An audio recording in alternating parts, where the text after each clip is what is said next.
and welcome to the 16th bonus episode of the Dive Down. We are, of course, a Magic the Gathering podcast focused on the latest decks, trends, and strategies for the casual or not so casual card and video game spike. I'm Shane here in Denver, Colorado. With me on the line from LA and New York, two cities you might have heard of, the hosts of Bad End Podcast, Kyle Kukshtel. Kyle, how do I say your last name? Close enough. Kukshtel. Okay. Kukshtel and Josh Calixto. Welcome to the show, gentlemen. I'm glad to have you. Glad to be here. Glad to be here. Well, I've wanted to get you two on the show for a few months now. I do think you are probably the best video game podcast out there. Aww. Some thoughtful critics, analytical minds. What's important, though, is you don't examine only video games. I think you think a lot about and talk a lot about the culture and space that exists around games more broadly. And I think that there are a lot of parallels in the video game and the card game world. There's a lot of crossover, of course, between the audiences of both those types of gaming. And I thought having you two come on, provide a different perspective on games would be pretty awesome. I know you guys have played Magic in the past and other card games, right? Yeah. Yeah, I used to write about Hearthstone for Kotaku for nice 2 years. That was Josh was the biggest Hearthstone. He was Hearthstone. He was like the Hearthstone beat. Yeah, I was in the Hearthstone writing community. Like it was pretty tiny. Like once you get into this type of thing, like once you start talking about a card game, you find the other people who do that thing, and I was in that for a while. So I played Pirate Warrior. There you go. Terrible. I'm a monster. I was just thinking like Josh was like the most boring version of like the French Connection or whatever the new Wes Anderson movie is. Like Foreign Correspondent. I forget what it's called. But Josh is like, I don't know. It's like esports reporter for Hearthstone. Sounds like it could be so cool, but you're just in your room. Just clicking. I went to some tourneys. I went to some tournaments and stuff. You did go to some tournaments, actually. It's true. Yeah. Those were always so attractive, like the environments in which people played. Yeah. It was once upon a time. It's no longer a thing. Well, I'm sure we'll talk a little bit more about your engagement with card games later. But before we do get into the meat of the episode, I do want to thank the patrons of the Dive Down. They got us to the point where we're doing these bonus episodes. You're keeping us all going. Check out patreon.com/the Dive Down if you want to get involved in our awesome community. You two have a Patreon as well, right? I don't want to leave you hanging there because I know that if people want to support you, where can they find you? Patreon.com/badend. We have a Discord. It's called the Superculture Discord because we're part of a larger network of other podcasts, publications, also independent, run by a bunch of buddies and colleagues of ours. So it's a cool community. I would recommend it if you dig what's happening here. Here we have our Cardboard and Cheetos channel where we talk about board and card games, etc. Yeah, I've hung out in your Discord. I've of course been a Patreon for a while. And yeah, it's a great community. Tell me a little bit more about Bad End and the Superculture Network. Like, how did you guys get started in this space, and how have you developed your podcast and your network over the years? Oh man, I'll start for a little bit, and then I don't know, Josh, if you want to take it after. So Josh and I both met in New York. We were working for Killscreen. We were both sort of writing for them, and then I was doing some video work for them. And what's Killscreen for people who don't know? Yeah, we're not on a video game podcast. Killscreen, I guess, is and then wasn't, and now is again. It was like I guess when we were involved, it was more of a publication geared towards talking about games the way we talk about them on Bad End. So generally the idea was like the intersection of games and culture. So it's not something that's just games focused. It would often look at games in sort of a larger cultural context. So we were kind of cut from that cloth. And basically Killscreen sort of fizzled out in the form that it was in then. And then a lot of people kind of went off to do their own thing. And then I was talking to Josh and I was like, do you want to do a podcast? Because Josh was doing a podcast at the time. I was interested in doing one. I knew Josh had some experience. And then also shout out to OG Bad End co-host Katie McCarthy, at the time was editor. I guess she left into being editor of US Gamer. But so we all decided to start the podcast just to kind of like carry on, I think, the voice of Kill Screen a little bit, but it wasn't explicitly like the mission, but I think taking a lot of the ways and ideas of stuff in that space and just carrying it forward in a podcast form, because we talked a little bit before the show about your motivations for doing the dive down. I think that there was a similar thing for us where we were just like, no one talks about games. Like, we want to hear people talk about games. So like, let's be that force. And we did that for, I guess, like almost 2.5 years. And then Superculture started to happen. I don't know, Josh, if you want to take it from there. Yeah. I mean, so our bigger angle was that we were talking about games through that cultural lens and just comparing it to other media. Like Shane, like you already mentioned, it's more about doing these cross-media comparisons, because video games and just games in general have this tendency to really segment themselves off from other portions of society and art and culture in general when they do not exist in a vacuum. And we had friends who were at publications who were already thinking about games this way. We have our friend Gareth Damian Martin, who founded this architecture and video games zine / online magazine called Heterotopias. We have our friends at Bullet Points, great site for critical writing on video games. Funland, another online magazine. So we got everybody together, and Superculture is now a thing. We basically help each other, promote what we're doing and just stand for this like larger message of talking about video games in depth through this lens that is not exclusive. It's more welcoming, and it's more tied into culture at large, which I think it should be in general, but it's just not something you can really find at a lot of other places. Yeah, I was, not going to ask you to put anybody on blast or anything like that, but like, what do you think is missing in the world of games critique and games analysis that you all are trying to fill? Like, what's like the gap you're trying to fill exactly, like in terms of looking at games through a cultural lens?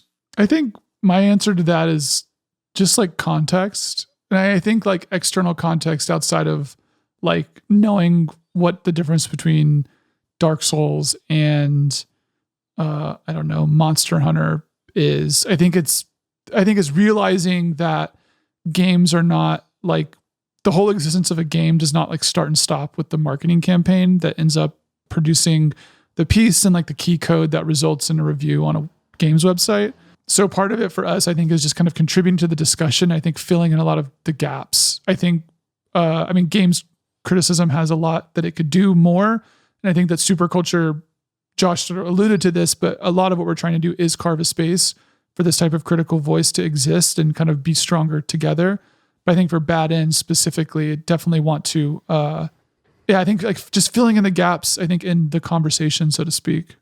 Yeah. And then on top of that, just for Bad End specifically, this isn't as much of a larger Superculture thing, but talking about games as adults is a big part of what we try to do. Obviously, like we can still allow ourselves to get hyped up about things and to participate in the community drama and enjoy whatever's going on in the discourse at the moment. But there's a certain maturity that you get when you cross a certain age that a lot of people that just kind of doesn't exist in a lot of conversation about video games. I think having that is definitely important to what we do as well. For sure. And then I think too, just like that's also separate from, I know there's like other entities that do, I'm not sure if these actually like, these are these specific names, but there's places that are like, I know there's like gamers with jobs or like dad gamers or like, moms and games or something, where those things often just take the sort of gamer ethos and just apply it to a framework where you're an older person. So you're like, how can I like go buy my pop figures at GameStop? Well, I'm got to go pick up kids from daycare. And we're just like, that can exist, but we're trying to say like, hey, let's talk about games. Like Josh said, like as adults, like let's take them sort of at their value and say, this is what they're trying to do. This is what they're trying to do, what they're not trying to do, or what is or isn't happening with what they're trying to do with this stuff. And so I think it's applying that like actual cultural critical framework to thinking about games.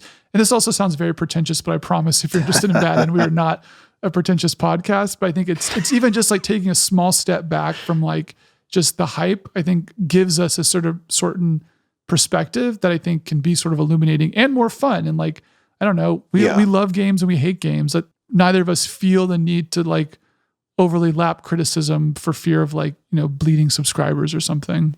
Yeah, that's one thing that I have appreciated about your pod is that the viewpoint is sort of more holistic, and it's kind of a really generic word, right? Which is like, and when I'm thinking about it, it's just that I think you look at a lot of different angles of games and how they work and don't work as like game systems, but also as pieces of culture and how they tie into, what people are seeing and viewing and experiencing both as individuals and together.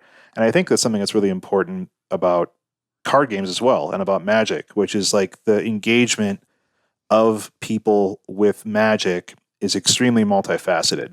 And I think it's impossible to look at Magic as a game alone. One, because it's like a 27-year-old game system, and it has an entire culture and framework built around it. And I think sort of games do that as well, because they have this huge history, but also are individual pieces of output. And before we lose everyone who's like, well, are these guys going to talk about Magic at all? I know that you two have played Magic, you have played card games. What's kind of your history of engagement with Magic? And you don't have to fluff it up too much. Like if you played like when you were 15, that's all you got to say. That was me for like 19 years. But what did you do with Magic? I actually played Magic this past weekend for Thanksgiving.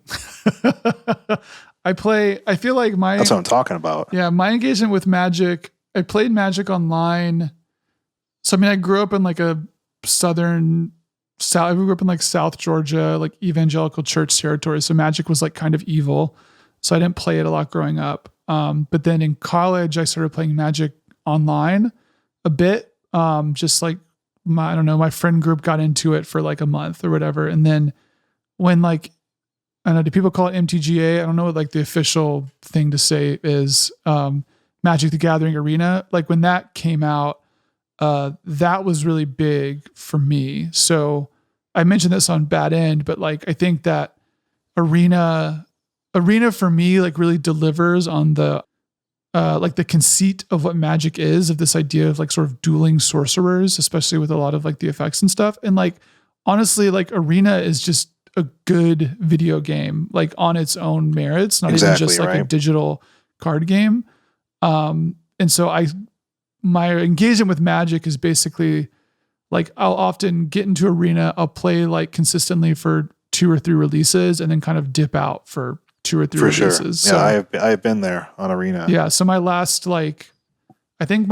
thing I was really into, I guess, I don't know, it was Eldraine, might have been the last one I was in, but I also played the one where they had like the big monsters that sort of like the cards morphed into each other. Oh yeah, Ikoria. I think I played Ikoria with the evolve mechanic. Yeah. And then I just started with the new Innistrad set, and I'm thinking about building a deck around, it's like a 5 black dragon zombie thing that like, I don't remember what it's called, but I usually play white black decks, and there's a lot of cool like white black stuff. So I think that's probably my next Magic step.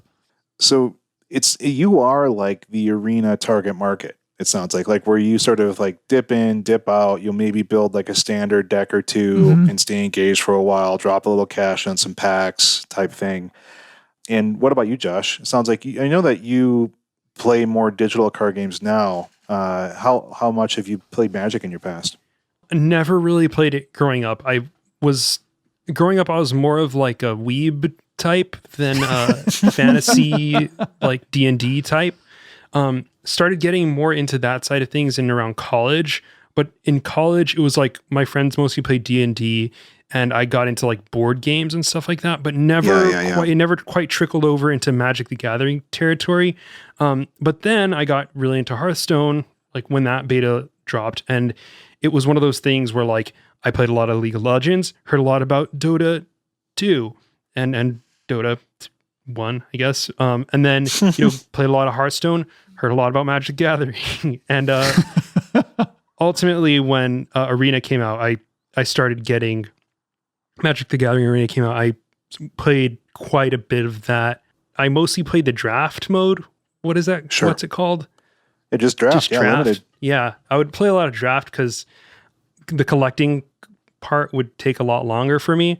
I did pretty well. I got a couple max win drafts in. I think a lot of the principles transfer over from Hearthstone, even though it's like oversimplification. But like control, like I read a lot about like just archetypes, how decks work. A lot of the mechanics are like grafted over from Magic the Gathering, so I was able to pick up on some of them. I think Magic the Gathering was a little bit more difficult for me to learn because there's a lot more nuance in the way that like the turn and phases are structured. Yeah, exactly. Yeah. Priority passes back and forth a lot more. Yeah, and it's like what resolves before what is really difficult to know unless you've really looked at the rule book and played in real life, probably, because one thing that we kind of take for granted about digital card games is that you can never just break the rule. Like you can never just do something that is against the rules because the game will physically not allow you to do that thing, or it'll work in a way that you weren't expecting to work and you'll be screwed. And sometimes one of the bad things about digital card games is that sometimes you just have to figure that stuff out through trial and error. Like, how does this interact with this card? And then you do it and it's just totally not the way that you thought it was going to work and you're screwed. So I learned a lot of Magic the Gathering through losing. Don't we all? This is the dive down, my friend. I figured out a little bit about how certain archetypes work, how certain colors are involved with certain archetypes, like what they do and stuff like that. And it was cool to learn all that stuff. And it's just a profoundly interesting game, mostly because of the amount of history that's behind it and the amount of ways that you can play the game. I think is one of the things that Magic has over pretty much any other existing card game. But I've since gotten really into Legends of Runeterra, and I feel like as a digital card game, that one is for me. It's been all that. It's all been all Runeterra since then. But I do want to go back to Magic. I have some cards I got through our bad end. Superculture Discord Secret Santa last year. Someone got me a big thing of like older Magic cards from a couple sets ago, and I just haven't had the chance to play with them yet because I don't have anyone to play Magic with. Well, right on. Well, I mean, it's awesome to look at different people's perspectives and ways that they engage with Magic and games, and I think that's kind of going to be a topic I want to talk a lot about more in a second. But on these bonus eps, we typically have like a lightning round of Magic related questions that we call Inside the Grinders Studio. But what I'm going to do is I'm going to mix up a little bit for you two. And we're talking about video games. And we have so much stuff I really want to talk about. I'm going to say, please, let's don't think about this too much. and you don't need to hedge or to be like, this is why. Just answer it. Because I just want to know, what's your favorite game all time? Just what's your favorite video game? I think right now it's Dark Souls 1. Right on. You have a lot of friends in the Magic community who would agree with you. League of Legends. That's another fair answer. What's your least favorite game? Oh man, I hate Loop Hero right now. That's my least favorite game. Like of all time? You said off the cuff. And that's right. Yeah. I saw a list of the top games of 2021. I saw that game. I was like, I hate that game. That game makes me angry to play. I really didn't like it. I have to admit. Josh, least favorite game. I also really didn't like Loop Hero, but I'll say League of Legends. It's like me and Magic. It's my favorite and least favorite game. Okay, what's your favorite video game platform? Like you mean like console or PC? Yeah, like that you've ever played an arcade, PC, console. I like laying Tabletop. on my back on the couch with a laptop on my belly, parsec into my desktop, playing a game with a controller. And and playing Loop Hero. No, not with a controller. Playing like Forza or something from like my computer on a couch while I'm laying down looking at a screen. PC. Yeah. PC. It's just like it's so flexible, right? Can't beat it. Especially now. What's your favorite piece of video game slang or gaming slang? Is it frag, Josh? is it pwned? Frustum calling. What? What's that? It's like a tech term. I like teabagging. Just it's so there needs to be a version of teabagging in Magic Arena. I guess it's like calling GG before you. Yeah, just say GG's. Emoting just like spamming. is pretty BM. BMing. Yeah, BMing. Yeah. BMing is actually maybe my favorite piece of video game slang. I don't know because if I know it's what like BMing is. Bad manners. It's a Hearthstone thing. Okay. You haven't heard BM? Like, Kyle? I've never heard of that before. Yeah, it's like emoting like rudely or prematurely or trolling. BMing. Wow. BM. I learned something Bad today. manners. It's Bad manners. It's existed for a very long time, but Bad manners have? BM. It's funny because like that's like Magic got a lot of poker slang early on because it's like from the 90s and like so it's got like tilts and like outs and all that kind of stuff, and I feel like the digital card games have sort of taken a lot from like Hearthstone and stuff.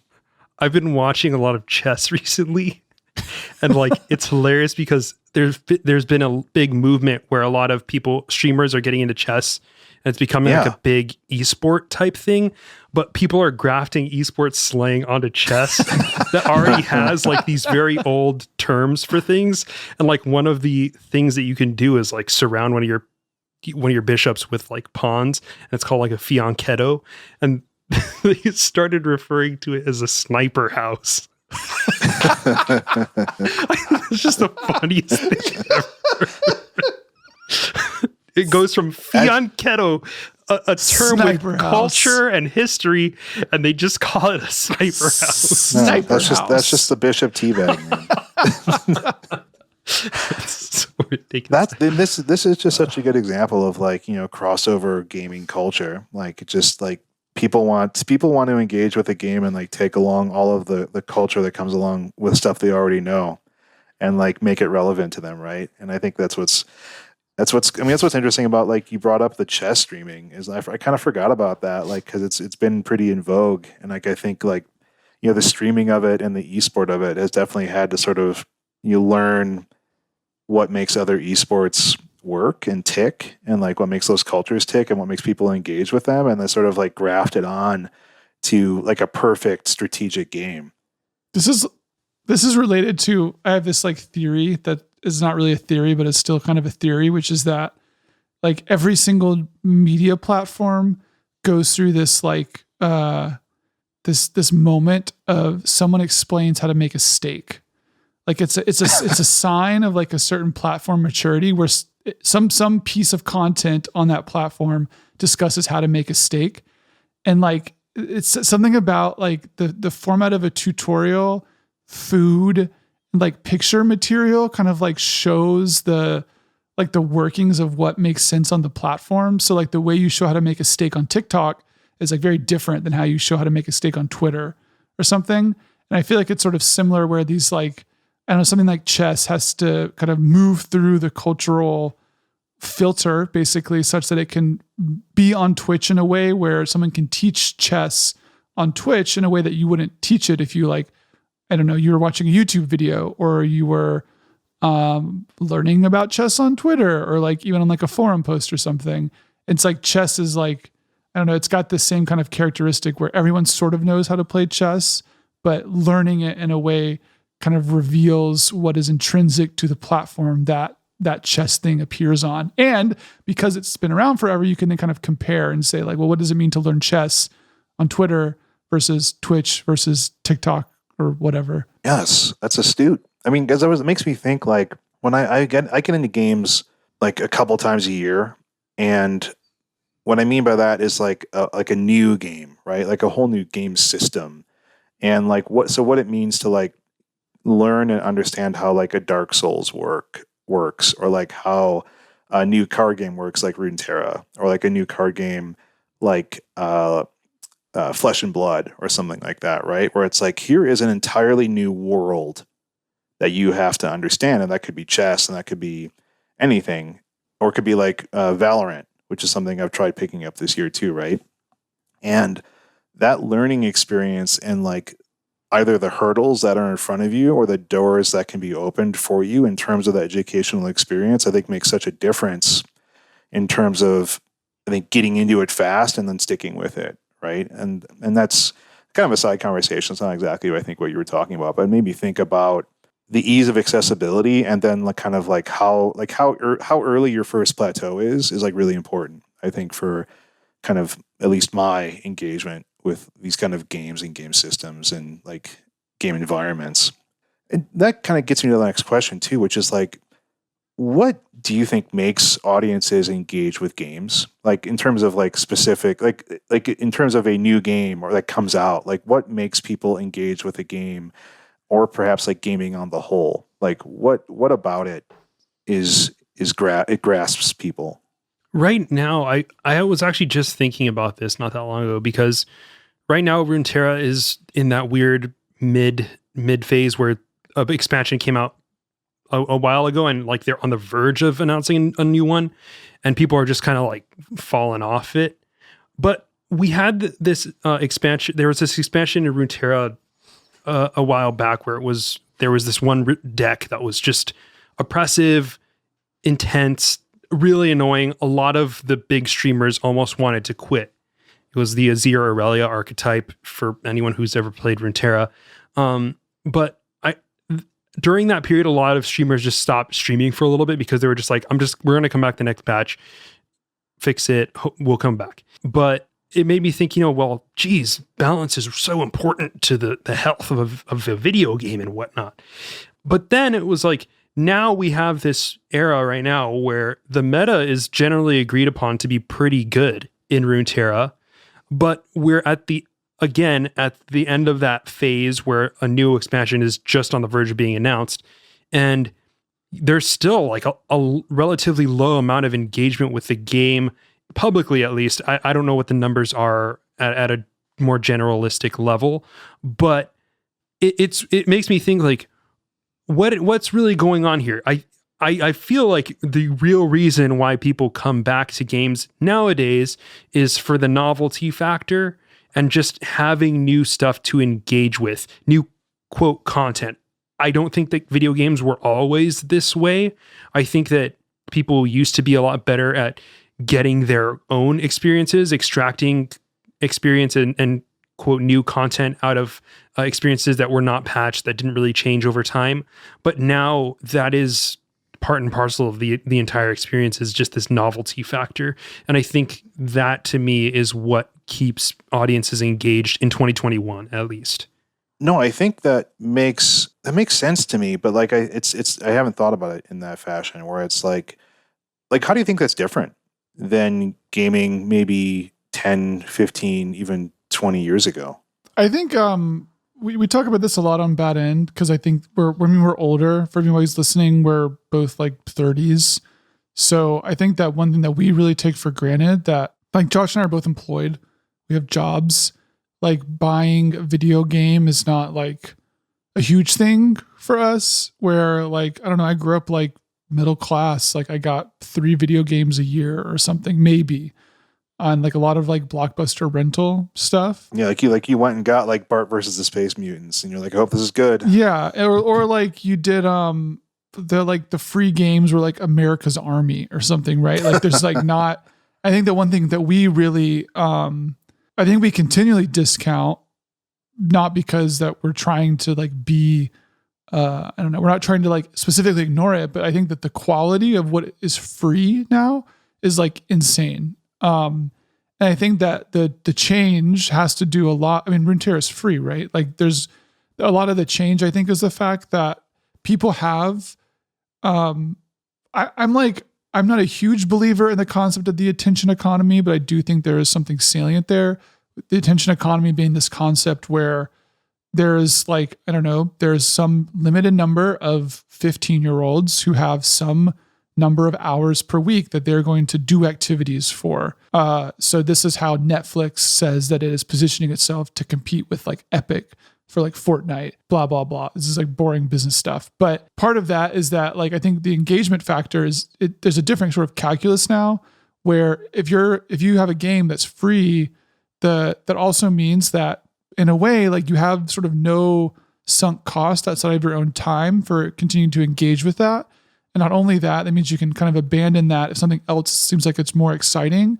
You know, even if you put hundreds of hours into a game, the idea that some other game is coming out and like has some different cadence of content that you can sort of engage with because that's what's exciting. Like the whole premise of like streamers is that they're often playing new and exciting things. So you want to play the new exciting stuff so you can talk to your friends about the new exciting things that they're playing and blah, blah, blah.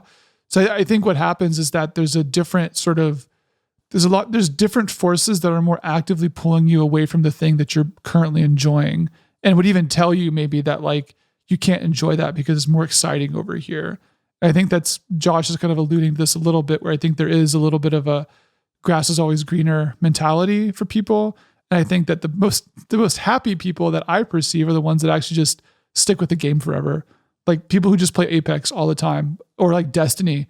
People who play Destiny are insane. I don't know how they keep doing Sometimes it. they're the most miserable ones, though. They're the most miserable, but can also be the most happy. Or like Josh is playing Final Fantasy 14, and he's like, listen, after 250 hours, it's the most transcendent experience I've ever had in my life. Confirm. Yeah. And I think it's like stuff like that where I think this sort of, the difference now is that I think maybe 10 to 15 years ago, those forces weren't pulling you in that direction. Whereas now to play something for 250 hours, you have to be actively saying no to shiny things. In a way that is like not just saying I won't spend $60. It's saying this new thing is out and I'm not going to. It looks exciting. There's cool new content, new skin, whatever. But I'm not going to do that because I'm going to play this thing that like actually right now might be worse than that other thing. Yeah, I guess to ask a slightly different question is what makes a game good. So this is different because this is a hard one to answer because I think that you can still have a game that is good that does not have being good as its primary goal, which is weird, but it's like this is something that only really like comes into the frame when you're really engaging with the game at the deepest of possible levels. And I want to kind of tie this back in with Magic, and I guess competitive games in general right now, because we often look at the old days as this kind of like the ideal, right? People look at Smash Brothers Melee as like one of the pinnacles of competitive gaming. And that's a game that never really got patched. It was like just something that came out and the meta would just constantly evolve because there was so much depth and people found these new ways to play the game and all this stuff. And that's what made it so good. And I was listening to this, I was watching this stream of League of Legends the other day, and someone was rattling off some design criticism. This was like an old school streamer who has been in the game for years and years, really well respected in the community. And they were talking about how, they don't really design the game these days to have features that are balanced and good and that are like really just, high quality experiences.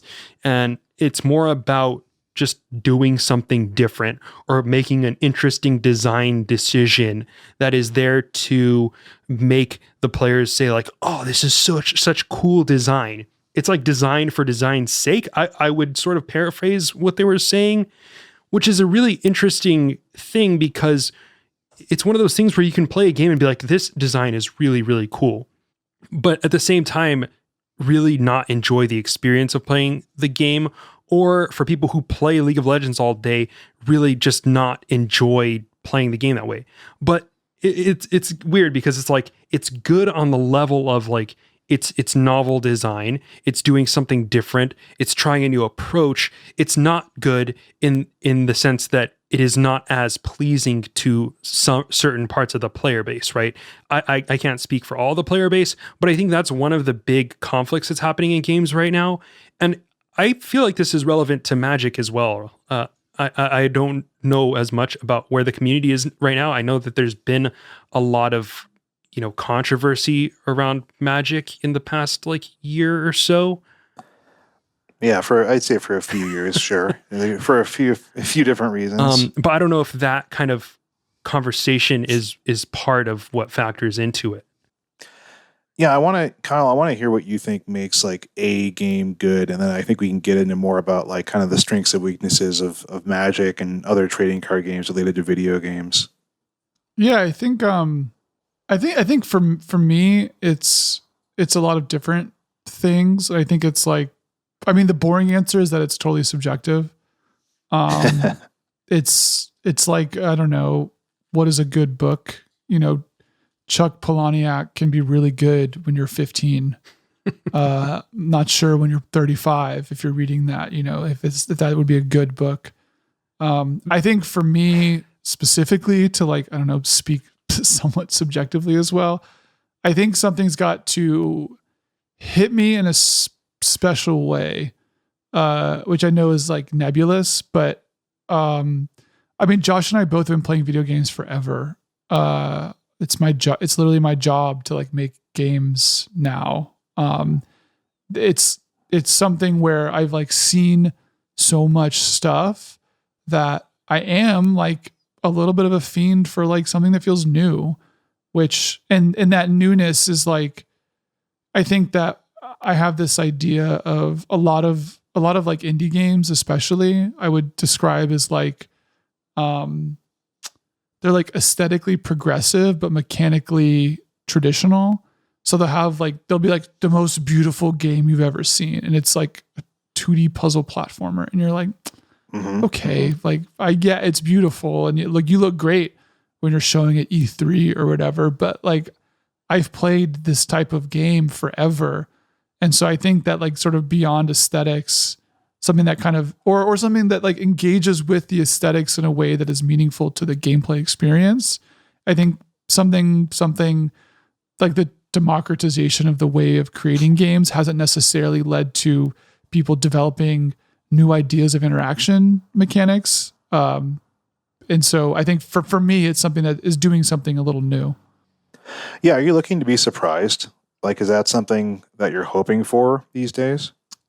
Yeah, I think so. I think in a way it's surprise. A way of it is also, Josh and I talk about this a lot too, just consideration. I think that so often in games, you have people who make games who are not considering the whole space that they're working with. I think a lot of things, we have small games now that is that's a nice thing that's happened in the last 10 years. But I think even I love then small games. My gosh, give me 10 hours. But I think even then a lot of the small games are still sort of not wholly considered. They're they could actually be smaller. Josh and I, one of our favorite games together is this game called Fitzpackerton, by it was Brendan Chung and Teddy Diefenbach and one or two other people. And the whole game, it's 5 scenes and you are packing stuff. There's 5 items in each scene. You pack it into some container. Game takes 15 minutes to play. And every part of that game, it has meaning because of that sort of reduction of stuff. And I think that, I think when you consider games and the sort of the stuff of what's in a game, there are so many different avenues that can be moved through. And I think most people just start and stop at aesthetics. And I would like people to go beyond that. I feel this is not trying to argue with you all, but one of the things I've been thinking about lately, and I'm curious about your opinion on, is I feel there's kind of almost the opposite as well, which is I feel a lot of people are just using games as storytelling vehicles. Yeah. Whether that's Kentucky Route Zero and something like Beginner's Guide. And my understanding of Beginner's Guide and Kentucky Route Zero, which I've played a decent amount of, is they're sort of just ways of communicating a story and a feeling. And there's not a lot of really important decisions you're making. And I know that the visual novel type games and just a lot of gaming I feel recently is I have an idea about a story I want to tell. And whether it's something like Braid, like 10 odd years ago or something like that. And maybe I'm oversimplifying it. I think actually those are examples of games that do it well. I think that both those games are heavily considered. I think a lot of the stuff that I'm alluding to would not be things that anybody has heard of. But if you browse itch or whatever, you'll see a lot of things like this. I think do sort of use games as like effectively storytelling vehicles. I think that's fine. I mean, my personal opinion is that games are bad mediums to tell stories in. I even say this as someone who's making a game with a story. I think that they're good for certain types of stories, but I think a lot of times, like my ideal way to move through a narrative is not like using WASD and a mouse like that. I don't know. That's not compelling, or it's compelling once, but that's not something I'm craving kind of continually. Yeah, I mean, the other thing that I think my real answer to what makes a game good is that it really depends on what the game is. And that's not just talking about Metroidvanias, like, or shooters or RPGs. If you're playing all these things, to me, it's like, they're almost like different media. It's like, you can talk about movies, but you can have a live action movie and an anime movie, and they are both drastically different. And what makes one good is slightly different from what makes another one of those things good. But if I'm playing a first person shooter, I'm looking for something different than if I'm playing an RPG or what have you. And I think when it comes to a game like The Beginner's Guide or, Kentucky Route Zero, which I both think are really good games, is that like, we don't have to look at it as whether it's fun. It's just like, calling it a game is like almost reductive in a way, because it's also, you are controlling the experience, but it's also, there's a lot of reading involved. There's these sights and sounds that you're experiencing. That's like a main part of these games. It's not like you're trying to shoot stuff, or it's not supposed to feel good just walking around the way you would expect from, say, an RPG or a shooter. But, you have to look at the other parts of what the game is giving you and look at it that way, as if you were watching a movie or something like that. I would lean more towards evaluating those games on that level. And I don't think that makes them less of a game per se, but it's doing something different, or it's approaching it from a different angle, I should say. Right on. Getting back to Magic again, like, what do you think about Magic has allowed it to be such an engaging game for so many people for so long? Like, there's not a lot of games that have this longevity and culture built around it. Yeah, I think the culture is a huge part of it to me.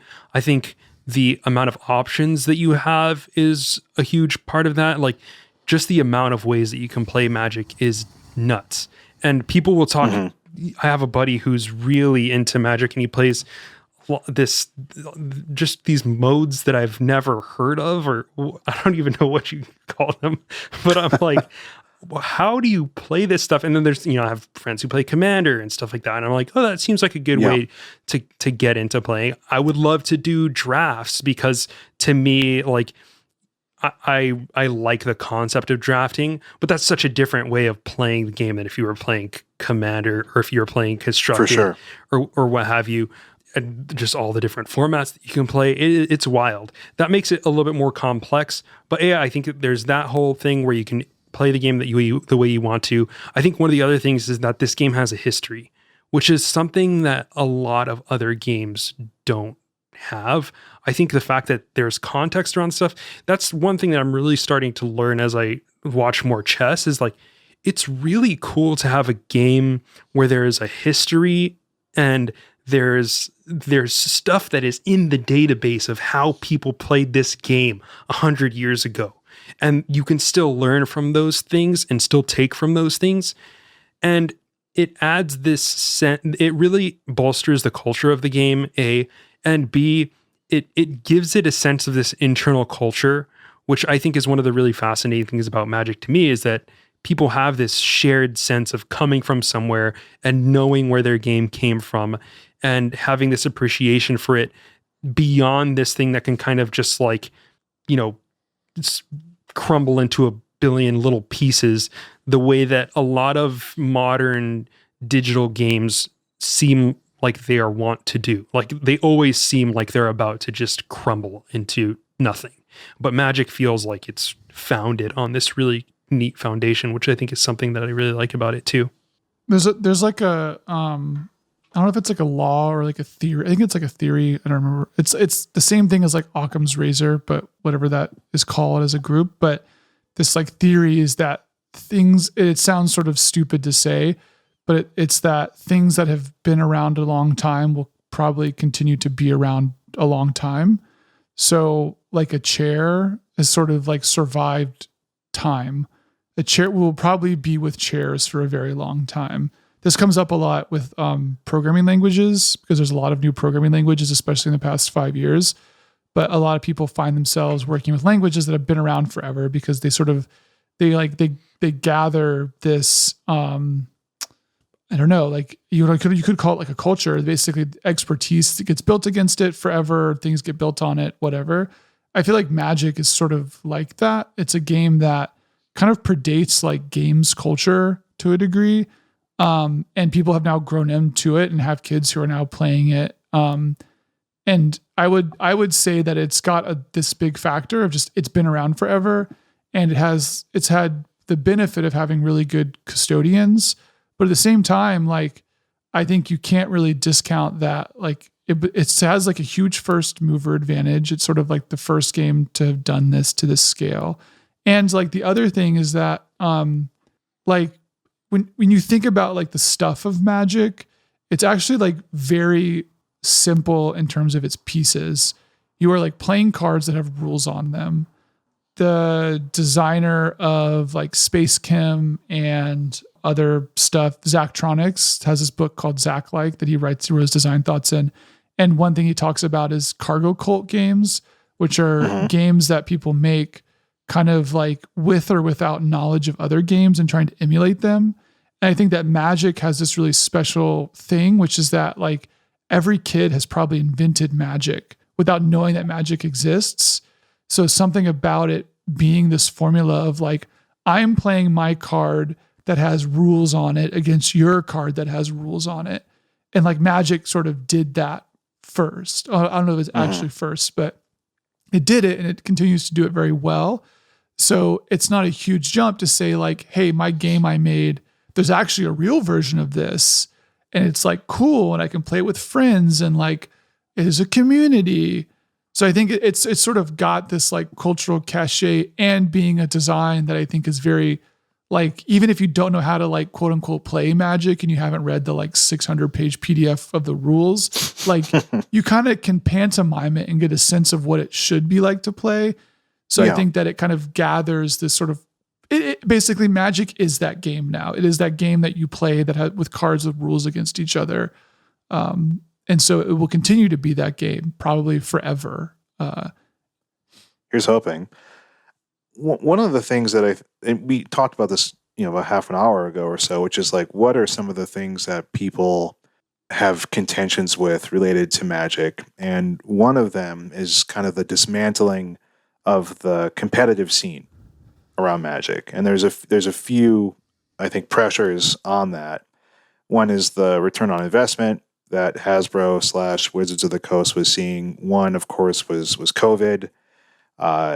Another was wanting to get into the digital realm of things like Arena and competing with things like Hearthstone and having like a different digital platform altogether. And for a very long time, Magic had that strong competitive scene around it, right? And that was part of the lore and part of the culture that was built up, like the competition around it and the pros and the celebrities. And I think we see a lot of the development of esports around video games in like the last decade plus has been really enormous. Like sort of like at the same time when Magic is dismantling what competition looks like. Like, what are your thoughts about like what competition and esports are doing for gaming and like what they could add to something like Magic even? Get out. They're ruining these games. No, honestly, esports and Twitch And like all of these communities that have sprouted up, they're great. But I think as far as what they do to individual games, they turn games into content furnaces where you all of a sudden, like what was beautiful about a game like Magic back in the day is like, you didn't have everyone working together to solve it at the same time. It wasn't this puzzle that was finished with in 2 weeks. And then all you ever see is mono red on ladder or whatever for 3 months or whatever. Sorry if I'm like totally getting everything about Magic wrong. There's probably been a time. I mean, that's exactly 100% right. Is that, especially now, it's a content furnace and stuff gets solved quickly. And that's just what's going to happen when you have these massive communities online that are sharing information. They're optimizing decks. They're figuring everything out, especially within a really limited format. It just screws everything up. And that's the whole goal, is to just like devour the content, spit it back out, and have the solved game state and do what you will with that. And the response to that is like this really, it's appealing to the lowest common denominator. Like we have to make more stuff, or we have to make more novel stuff. The drive isn't to like just make something that is going to be fun to play and or interesting. It's just to appease the masses, which is good in some senses, but I think it's like give us more stuff to solve. It's bad. Almost, yeah, exactly. Right? Exactly. When it's like, which first of all requires a fundamental paradigm shift toward looking at your game as something that is going to be solved, which is a terrible way to start looking at your own game, and is what you kind of have to do when you are in this ecosystem. This is like there was some podcast I was listening to was talking about like board games and playing board games online, and how I think like especially like really big war games that take 6, 7, 8 hours to play, people in their lifetimes would play like this game 3 times or something. And now with stuff like there's a thing called Vassal, which is, I don't know if you don't know what Vassal is, it's sort of like, imagine like a worse version of Magic Online, but it can like play any game you throw at it. People are able to play huge war games online, like, 3 times a week. Can just move it through it quickly. It's like fast, it's digital. And what's happening is that people are realizing that like a lot of these games are not designed for that amount of scrutiny. I think, Josh, you're like exactly right that we don't know how to design games in a way that are impenetrable, or at least like are able to stave off this type of sort of content need. I think like something like, I don't know, Keyforge is interesting in this regard, where it actually shifts the meta onto like just playing well. Although some people would say maybe that's not the case, but like it moves the decks or moves the play towards execution instead of like a solving model. Something like that is sort of interesting. But I agree that like I think that we're bad, especially when it comes to card games, with understanding how to design them in a way where they can't just like be solved, or like the opposite has to happen, which is that you have to slow down your cadence of release to make people say like, hey, maybe the meta can actually shift instead of just being lazy. Because I think what happens is something solidifies in the first month and people are like, well, that's it. I'm just going to play that for the next 2 months. Cause whoever said there's a new patch in 2 months. So like, why try to like go against the grain here when I can just wait for the meta to shift in a way that I hope swings in my favor? I think that's like a double-edged sword, because if you push that away, people will drop your game. So is your game actually good enough to keep people through that dark period where the meta is really bad? Like, I think the last thing I'll say is I think often, like Josh was talking about Smash Brothers earlier, like there's a tier chart for Melee that exists over the course of like 15 years, and people move on that tier chart. Like someone like Ice Climbers, something happens at like Evo and they shoot up on the tier chart. Whereas for like 3 years, like no one played Ice Climbers, and that doesn't happen anymore. No one has the time to sit around and just like experiment with Ice Climbers for a year to see maybe they'll be better than Fox. So in addition to that, like there are also fundamental portions of the physical card game experience that have broken by virtue of the fact that this stuff is now digital and it's online. One of which is just like the way that I used to play physical card games when I was younger. Like I used to play a lot of Yu-Gi-Oh and Pokemon and stuff like that, which is the whole idea of collecting cards is not like something that even exists. Like, do you remember when you would hear about a card that existed and that you didn't previously know about existing, and then you were like, what? Yeah. Or like you would open a pack and there would be I didn't even know why cards reveals, like when they show you pictures of cards, why they were called spoilers. Do people realize that there's an etymology? They call these things spoilers because there was a time when you would find out these cards existed through opening a pack. Yeah, or like someone played it against you for the first time, and you're like, what? Like, what's Mahamoni Jin? That exists? This is not a thing that exists anymore. Not only that, but it's like, you know how they say like a lot of Americans feel like they're just like a temporarily embarrassed millionaires. Well, every card player now is just a temporarily cardless pro. You know, like it almost feels like you have access to every card in every deck because you know it exists. You already know what the best decks are, and all you have to do is get those cards, and then you're good enough to be in the league, one of the top players. Like, you do not interface with these games the same way anymore. The things that are fun about them are no longer there. Instead, it's just this, again, it's a puzzle that just you need to solve. And sorry to keep bringing up chess here, but what I am finding endlessly fascinating about that game is that there's so much depth and so much history. Yes, you could look at, I've been doing this thing where I imagine like the London system and the Karo Khan and the King's Indian, all these like little ways of starting the game as like almost cards, right? Where you can collect them in your knowledge, as it were. And you can build up a collection, but like the game just keeps ramping up with the amount of things that you can know and the way that you can like do it. But there's also strategy within that of like learning what the tactics are and learning like these sequences that you can play and learning to think about the board in a different way. This is a level of depth to a seemingly simple game that has given it longevity over the course of literal hundreds of years. And I want to say one of the ways out of this is to make the game more complex.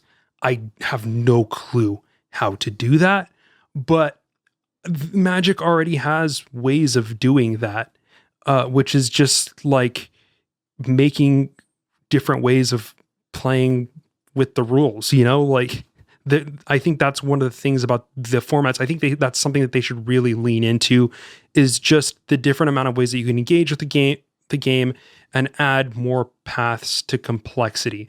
The problem is that you have this other part of Magic, which is the exclusivity thing, the difficulty of acquiring cards, which to me is one of the things that maybe is holding back collectible card games.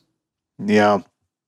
No, that's a lot to digest, and I mean we could talk about this for a lot longer for sure. But what is interesting is I see different games leaning into different aspects of that in different ways. Like there's sort of everyone has, you know, in the 90s we had the huge wave of TCGs, CCGs, right, following and trying to be the next Magic, and you had your the Mask trading card game or something like that. You're like, well, you know, some Marvel type stuff. But the Magic has kind of existed through that. But I feel like now we're seeing a newer wave of card games, like both digital and paper. Like Hearthstone was, of course, maybe the first big digital competitor. And we've seen things like Eternal, and we've seen things like Legends of Runeterra. And now we're seeing sort of a new world of paper competitors and things like Flesh and Blood, and like even stuff like MetaZoo, if you've heard of that. And I feel like some of them are trying to be like Legends of Runeterra, which is like we're free, quote unquote free, right? And then it's like the Riot model of everything else that's fun around the cards is going to get us our money. and like whether it's skins or promotional type stuff, but everything you need to play is sort of handed to you just by playing, right? And that doesn't happen very well in Magic.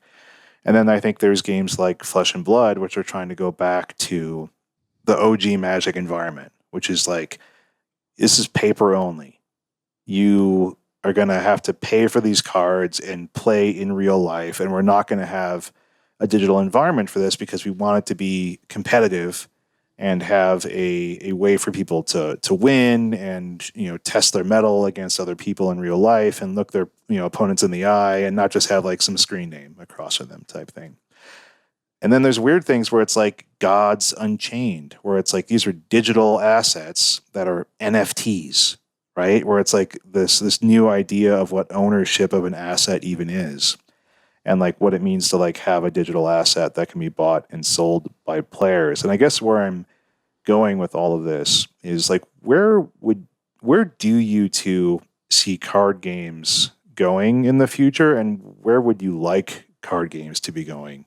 I think there's a really great piece a while ago that was published specifically about video games and video game marketing, and the title of the piece was "Your Target Audience Doesn't Exist," and it was looking at sort of like the economics of Steam, which is, if people don't know, is like a games platform you can buy games on, and you look at like the majority of people on Steam, and so Steam is huge. It's like, honestly, it's like 280 million people. It is like a lot of people use Steam. And of like, I'm going to make up some percentages here, but I think the magnitude is correct. It's something like less than 10% of people like buy more than like 3 games. And then less than like 5% of people buy more than like 10 games. And you look at like the actual play numbers, and people play like what's free or what their game is. So people play Dota, people play Counter-Strike, people play Final Fantasy 14 or whatever. And the thing that they were talking about specifically in the article is that this conception of like siphoning off people to come play your game because it's like Magic, like doesn't happen. It is people who play Magic will play Magic. People who play Magic are not looking for other games that are like, maybe like, I don't know, 1% of people who like really miss the old days care about old Magic, but like people who play Magic will play Magic, whatever. I think what I don't like seeing in card games is people going after that. And I think that something like Hearthstone and Runeterra, I don't think they siphoned the Magic audience. I think maybe if they siphoned it, it was a little bit of people who wanted a digital card game experience. But both of those games are huge in part because they're built by giant companies with like huge IP. So like the Blizzard audience plays Blizzard and World of Warcraft games, and they'll play Hearthstone. And then the like Runeterra, obviously League of Legends is the biggest game in the world. So Riot has like a built-in audience that's like the size of Steam that will just play whatever you throw at that launcher. So I think that those are not, I don't see like Magic losing market share because those games are so big. And I think that unless you're doing something on that scale to just remediate a digital card game experience with your IP, where you sort of go beyond that is like, I don't know. I think like just so I can give Josh some airtime, I think that what I've really enjoyed, like Fantasy Flight's model of like the living card game as like a concept where, sorry, you're going to say that? I was literally just going to bring up Android Netrunner. Which oh man, RIP. I know. Yeah, well, I mean Netrunner, or like Arkham Horror, the card game, or like the Lord of the Rings that's a cool game system where the concept is about the experience of playing through a situation that is like mediated through cards, and there is like a deck building, cooperative, semi-competitive mode to that, but the premise is not like head-to-head competitive Magic style combat. Like I don't play Runeterra because I play Magic. Like I do not need. Like maybe someone is just like card fiend. They play it all. They just love that. But that's like such a small percentage of people, especially because the sunk cost is real. You're like, I know what all these keywords do in Magic. I like know Magic's weird lore. I play Magic. I don't play Runeterra or Hearthstone or whatever. And so I think like for me, where I want to see digital card games go is actually break outside of this concept of like purely competitive Magic style play. Yeah, I was I had talked about culture and why I think that that's important and something that Magic should work to leverage. And I think I just want to double down on that, which is to say that, Kyle, you were talking about what Riot is doing with Runeterra and whatnot, but Riot has done so much to build a culture around its games. And, if you look at the immensely popular Arcane right now, like, people know who characters in League of Legends are. Like, you have Caitlyn and Jinx and Vi are like becoming household names for people who have never even played League of Legends. And I think that it builds an environment around your game and or whatever it is that you're creating that helps people get immersed into the kind of culture that surrounds your game, which is not something that I think should be underestimated. Magic has its own culture.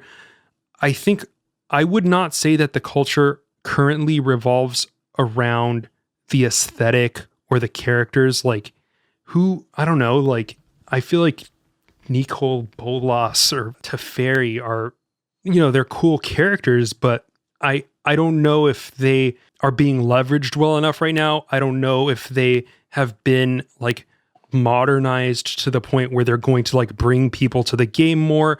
But I think developing that culture is important, because Magic's culture of like these people who used to play it when they were younger and who go to these tournaments and who can relate about the mechanics of the game, that's one of the strongest things that it currently has. But I think they can also use the culture of the game itself and the way it's designed and the way it looks and the way it feels. I think that's something that they could develop more right now. I think it also speaks to Magic's, like the thing I was saying earlier about things that have been around for a while, that continue to be around for a while, where like, I think Wizards has just totally dropped the ball with like Magic as like a property.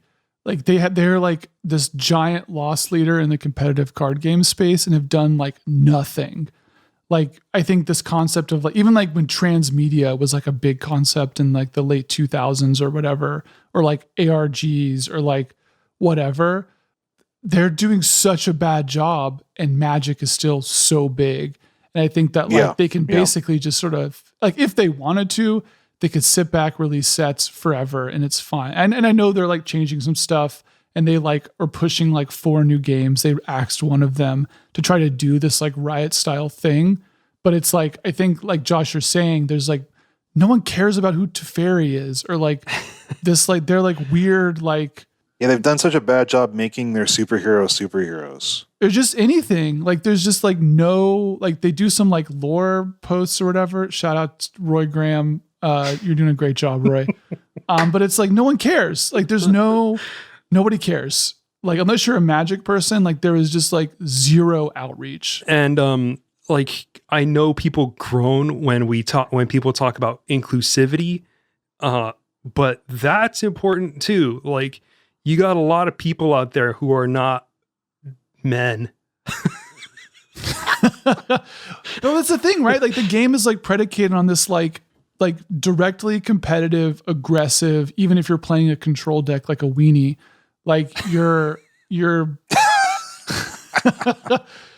fighting someone directly. And that is like a very specific player archetype. And I think what Riot has, and Riot knows this, and it's also why when they released Arcane, they released a PvE like battle game where you just are fighting the computer and it's like not even fighting. There's no like nasty MOBA-ness to it. If you're not that kind of person, you already found yourself to a MOBA. And it's weird. Like I've played Valorant like a couple of months ago. I was pretty into it and I'm trying to get back into it, but I feel like I played with and against more females and women than I have in years of playing Magic. I had that experience too. I mean, I've definitely played against women and I've played against, plenty of women and at game stores and tournaments and stuff like that. But I just feel like I engaged with more women percentage wise in like the games I was playing of Valorant just so quickly. And maybe that's just because it's like you said, like it can attract different kind of archetypes. Mm-hmm. It has different kind of characters that you can identify with. And I think that It just has a different culture around it that's not predicated upon like dudes in a game store. Well, this is what like sends me when you see even Riot talk about like, we got to detoxify the MOBA. And it's like, you can't do that. That is not a possible thing to do because that model intrinsically lends itself to this kind of discourse. Like you're building, it's like people who are like want to detoxify Call of Duty. And it's like, you're running around shooting people in the head with machine guns. Like that is your problem. It's not because you need like better anti-cheat or whatever. It's because your game itself is built to like breed aggression inside of its player base. Right. I think that this is the thing that makes it like, I think it's like a mental block like these companies have where they're like, well, I can save my MOBA. And it's like, you can't, it won't work. There's this WoW streamer, Asmongold, who's like now moved to Final Fantasy 14 largely. And he was talking about how like, you know, Final Fantasy is always 14 is always praised for its community and how people are really nice. And he was like, well, yeah, like you give them all these incentives to be nice. It's like, it's not that you have a nice community. It's that you give them things for being nice. And it's like, I'm just sitting there thinking like, would you rather have that or a community that incentivizes you to be a total jerk? Because when you have a community that incentivizes people being exclusive, that incentivizes people to be jerks to each other, that incentivizes people to exclude one another and to like lord themselves over the lesser players, they're going to do that. And in some cases, it'll trickle over into behavior that is even worse than that. If you encourage people to do the opposite, to be nice to each other, to like share with one another, if you incentivize that type of behavior, sometimes you're going to get behavior that trickles over into the opposite, where it's like people are being nice for reasons that they don't even need to be, which I experience in Final Fantasy 14 all the time. And I think that's a philosophy of video game design in today's world that people don't really imagine existing. And I think is one of the more powerful things that I've experienced with Final Fantasy 14 is that you can design a game for the community that you want to create and the community that you want to see, and not just for the people who are out there playing your game already. You can try to make things better. And I think that there's a lot of space there for Magic the Gathering. And I don't see them as being like inflexible with that sort of thing. I feel like Wizards of the Coast has the flexibility to kind of grow in that direction. And I think the Magic the Gathering community wants to grow. I think that, you know, from what I've seen of the community, the people I know who play Magic the Gathering, like I feel like it is a community that wants to get bigger and welcome more people into it. But I don't know. Yeah. You have to be willing to see the game change in that direction. Right on. I feel like we could just make like a whole episode of the Dive Down right now, but I do. I promised you all 60 to 75 minutes, and we're on 75. So I want to ask you maybe one sort of final question, and I think what we were talking about sort of leads into it. And what are your all hopes for the future of video games and like gaming and gaming on the whole? Like this is like a 30-minute question, right? But like, what are you hoping for like in the next few years or 10 years of like games and games culture?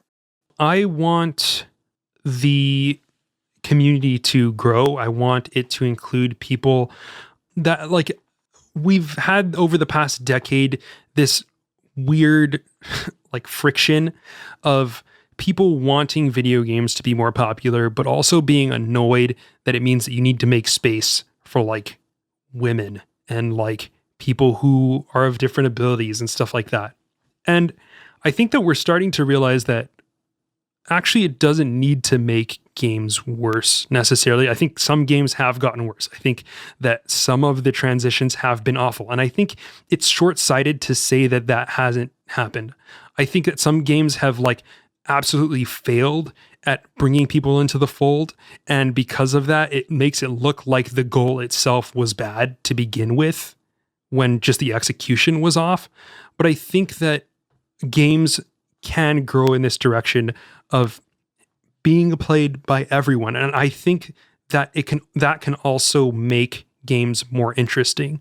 So what I want to see is a video game space that is more welcoming, that uses different audiences to build different experiences that we've never seen before, that are more engaging and more fun in ways that we've never experienced before, and that are like good, that are both inclusive and good.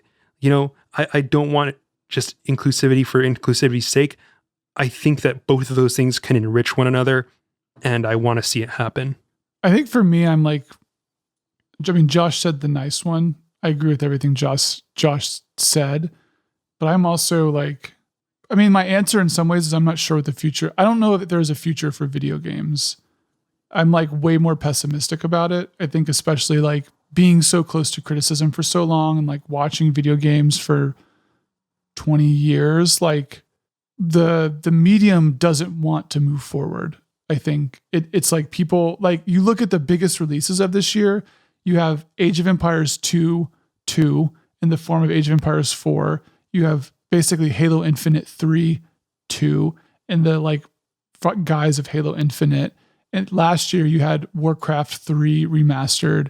You've got Resident Evil 2 remastered. Like we're remediating the greatest hits, and it feels like a little bit of like a victory lap, even if it's like the worst victory there ever was, where I make this joke a lot on Bad End, but like it feels like we've stopped.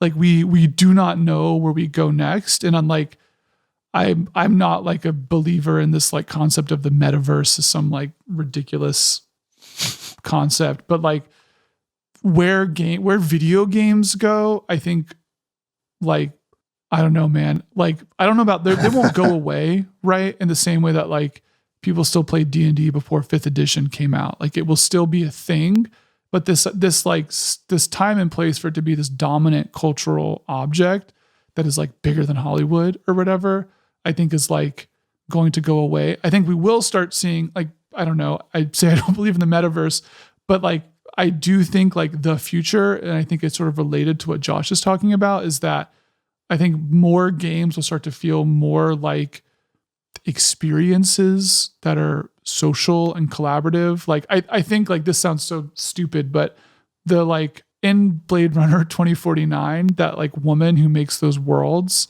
like that's sort of the future of video games, or like the tech itself is this way to experience something. And it's less about like play experience and interactivity and achievements and headshots. Like I think that will still be a current, but the sort of future that I see kind of taking off is that. And like what we're doing now is like, I don't want to buy like any AAA game besides like a Dark Souls game. Like I just don't. I'm just done. Like you don't want to do the adult coloring books? I just don't want to do that. Like I'm done. Like I'm not the only person, right? Like people younger than me also are having the same experience. And so like I'm not sure where it goes from there. Like, and so this sort of current that we're in now, I feel like we're in this time where I think a lot of what we take for granted as like AAA and stuff will go away. Also, in part, this is a whole different podcast, but like AAA itself is like totally unsustainable. So it is destined to crash. It is not, and that's not even me being like inflammatory. Like it doesn't work. It relies on like very specific sets of scenarios to exist. And if that goes away, the locus of video game culture goes away, which means like all that's left is like the indies or whatever. And that's just going to be a thing. I think your opinion would be a lot less pessimistic if you'd ever hung out in a 5-stack of Valorant friends for the better part of a pandemic year. That's the metaverse, 5-stack in Valorant. That's been some of my best experience. A good Valorant group. The reason why I said League of Legends favorite game is because like I made so many friends through that, and it's like such a social experience. And I think that's really one of the greatest experiences in video games right now. And I don't think Kyle has had much exposure to that side of things. Oh man, no, I played when I got like really into Valheim earlier this year and was playing it till 4 a.m. for like a week. That was like the best video game experience I've had in a community, long time. Right? Although my last thing I'll say, I know we're at time, is that I'm finding way more to love in board games than video games. Like I've sort of shifted most of my play experiences to board game stuff. And like all the things that I used to love about video games, I'm finding like that and more in board games. So I think that like that's where, and you look at like actual game designers, a lot of video game people are migrating to board games now because it's a more like quote unquote pure design space, but then also there's just like so many opportunities there, and it's more inclusive to some degree. So yeah. Thanks, Kyle. Y'all, Josh, Kyle, I really appreciate you both coming on. I respect your podcast and the larger Superculture community. Thanks a ton for joining me on this bonus episode. I hope all the listeners enjoyed it. I'm sure they did. If people want to continue hearing your voices, hearing your thoughts, interacting with you, where can they find you on the net? Twitter.com/badendpodcast, patreon.com/badend. And your podcast is on all the usual podcast outlets, and it's just Bad End, right? Oh, you can also look at us on YouTube. We're on Bad End Podcast. We do videos now. We do videos you can now. see our faces and stuff. And clips from the games, which is, it's fun. That's important. All right. Well, that wraps up this bonus episode. If you haven't yet, you can subscribe to us. You get those episodes as soon as they drop. If you want to, leave a rating and review on your Apple Podcast app or something like that. If you want to reach out to us, twitter.com/thedivedown, all one word. You can also go to podinbox.com/thedivedown. Leave us an audio message. We'll play that on the pod. If you want to support us, patreon.com/thedivedown. Mana traders, you know them. You probably use them. 15% off your first 2 months by using code TheDiveDown2021. And as always, thanks bands Nowhere and Spaceblood for letting us use their music for this 3 years now. And until next week, get out there and reach a bad end.